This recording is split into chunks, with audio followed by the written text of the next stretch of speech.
Ibu serta saudara, pemirsa TV Badar yang berbahagia, ternyata satu orang sahabat yang notabene-nya hafal Al-Quran, Abu Bakar As-Siddiq. Siapa dan orang Islam yang mana yang tidak pernah kenal kepada Abu Bakar As-Siddiq?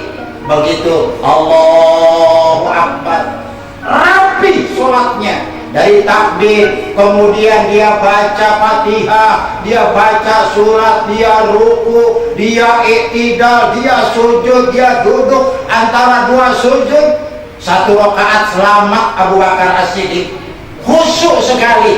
Begitu di rakaat kedua, Abu Bakar As-Siddiq melaksanakan tahiyat akhir, itu lebah at-tahiyatul berbarengan dengan at-tahiyatul mubarakatus sholawatut thayyibatulillah. Ingat kepada 11 ekor onta. Enggak dilanjutkan dia, enggak sampai fil alamina innaka hamidum majid. Angkat tangan di hadapan Rasul. Kenapa Abu Bakar engkau angkat tangan? Rusak sholat saya ya Rasulullah. Lebah persis saya tahiyat akhir, saya ingat kepada 11 ekor onta. Minggir wahai Abu Bakar. Ini sahabat, apalagi cuma jamaah Nurul Huda ya. Sholatnya cuma ngeliatin kantong laki melulu, mana bisa khusyuk sholatnya. Baik, Abu Bakar minggir, silakan Umar Ibn Khattab berdiri rapi dengan pakaian kebesarannya, dengan pakaian sholatnya, takbirnya juga rapi, Allahu Akbar. Tapi apa yang terjadi? Rakaat pertama selamat Umar Ibn Khattab. Begitu rakaat kedua mau melaksanakan ruku, Umar Ibn Khattab ingat kepada 11 ekor onta. Tidak dilanjutkan, tinggal saja. Kenapa Umar? Engkau setelah ruku meninggalkan sholatmu. Aku pada waktu ruku ingat 11 ekor onta. Udah beda dua sahabat. Sahabat yang pertama persis ingat 11 ekor ontanya itu di tahiyat akhir. Bahkan sahabat yang kedua di ruku rakaat kedua sudah ingat dengan 11 ekor onta. Baik, silakan Utsman Ibn Affan, engkau maju dan silakan sholat 2 rakaat. Allahu Akbar. Utsman Ibn Affan sholat.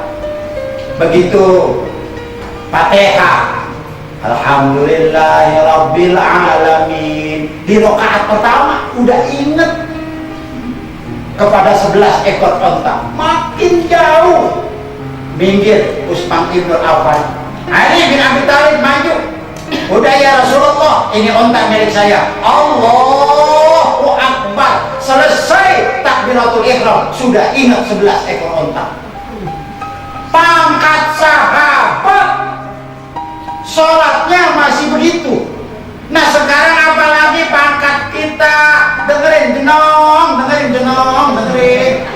apalagi pangkat kita yang timun bekukul.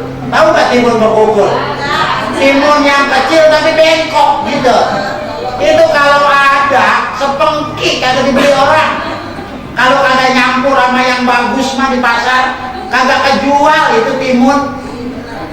Nah potongan-potongan kita yang imannya juga bisa diukur, keyakinannya juga bisa diukur, kemudian sholatnya males-malesan. Musola boleh dia bikin, musola boleh dia ngepel, musola boleh dia nyumbang. Datang ke musolanya kagak mau. Ada nggak tuh orang-orang perumahan yang begitu? Yang mana? Yang hampir tabok pulang balik. Allahu Akbar. Jadikan musola ini musola yang makmur, jangan mau bikinnya aja. Jadikan musola ini musola yang makmur, jangan dijadikan musola ini musola keranda mayit. Tahu keranda mayit? Kurung batang, kendaraan yang paling angker itu. Siapa aja yang naik ke situ udah pasti mati. Kurung batang, Kagak mau, Bapak RT mah naik ke situ. Bapak RT juga kagak mau naik ke situ. Itu kendaraan yang paling angker. Siapa aja yang naik ke kendaraan itu udah pasti mati. Ya kurung batang. Benar begitu benar. Bikinnya rame-rame, tanggung jawab saya Kiai segera. Tanggung jawab saya Kiai Kaca. Tanggung jawab saya Kiai Keramik. Tanggung jawab saya Kiai Pintu. Tanggung jawab saya Kiai Batu. Semen, pasir, banyak yang tanggung jawab. Masuknya tanggung jawab apa tidak? Jenong. Paham? Ini paham? Kalau yang namanya masalah sholat, ini orang Islam jangan main-main. Kalau kita mendapatkan perintah zakat cuma lewat Al-Quran, perintah syahadat cuma lewat Al-Quran, perintah puasa cuma lewat Al-Quran, perintah haji cuma lewat Al-Quran, tapi satu-satunya perintah yang lewat Al-Quran juga Rasul dipanggil juga ke Sidratil Muntaha, hanya pelaksanaan sholat 5 waktu. Main-main terhadap sholat 5 waktu, Allah akan gencet nanti di akhirat. Hihihi, serem amat. Ya kalau yang digencetnya gemuk, enak kan ya, gejelebet, enggak gimana orang sini gejelebet. Tapi kalau yang digencetnya orangnya kurus, kering, Masya Allah, kerakar. Dengerin yang kuru, dengerin. Kalau Pak Kiai bukannya kuru, ramping. Lain kuru sama ramping. Pemirsa TV Badar yang dirahmati oleh Allah Subhanahu wa Ta'ala, ternyata orang-orang yang berusaha menyembah diri kepada Allah pun belum tentu dia mampu mendekati Allah Subhanahu wa Ta'ala. Apalagi model kita yang sehari-hari sibuk melulu. Kalau ngurusin sibuk, siapa yang kagak sibuk?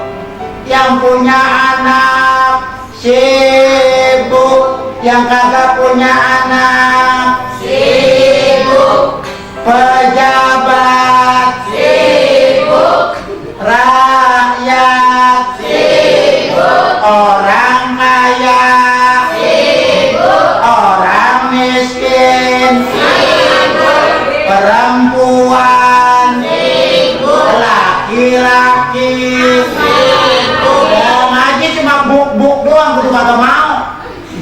Ayo, mulai dari sekarang keberhasilan kita untuk mendekati Allah Subhanahu wa Ta'ala, tanggung jawab iman kita masing-masing. Qalu Rabbunallahnya, tanamkan dulu satu keyakinan kepada Allah Subhanahu wa Ta'ala. Kemudian orang-orang yang berhasil mendekati Allah Subhanahu wa Ta'ala, apakah cukup sampai di keyakinan saja? Tidak, harus ada pengembangan dari keyakinan itu. Orang-orang yang imannya berhasil, orang-orang yang qalu amanahnya hebat. Kalau amanah itu nempel di mata, mata-matanya akan baik. Kalau amanahnya, yakinnya nempel di tangan, maka tangannya akan baik. Kalau amanahnya, yakinnya nempel di hati, maka hatinya akan baik. Kalau keyakinannya nempel di kaki, maka kakinya akan baik. Apa yang saya maksud? Artinya orang bisa memandang buruk karena hatinya buruk. Orang bisa melakukan sesuatu kejahatan dengan tangannya karena hatinya yang buruk. Orang bisa melangkah kemana saja ke tempat yang buruk, kakinya ikut buruk karena hatinya tidak menyimpan satu keyakinan apapun. Bapak, Ibu, serta saudara jamaah Mushola Nurul Huda yang berbahagia, artinya kalau kita sudah punya keyakinan, nyok bareng-bareng kita amalkan keyakinan itu. Kita amalkan keyakinan itu. Karena apa? Malu kalau kita teh anak cucu Nabi, benar. Kalau kita keturunan Nabi, benar. Ya, asalnya manusia satu dari Nabi Adam alaihi. Berarti kita teh anak cucu Adam, anak cucu Nabi. Malu kalau sampai musola cuma segede kepel, kagak ada isinya. Habisnya laki saya masih sibuk mulu, Pak Ustadz. Sayanya ke sibuk mulu.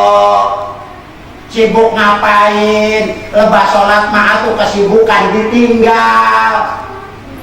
Di kampung saya, di negara saya, di kota saya, juga di negara Allah, bilangnya begini, ibu-ibu sekalian, hari ini pengajian,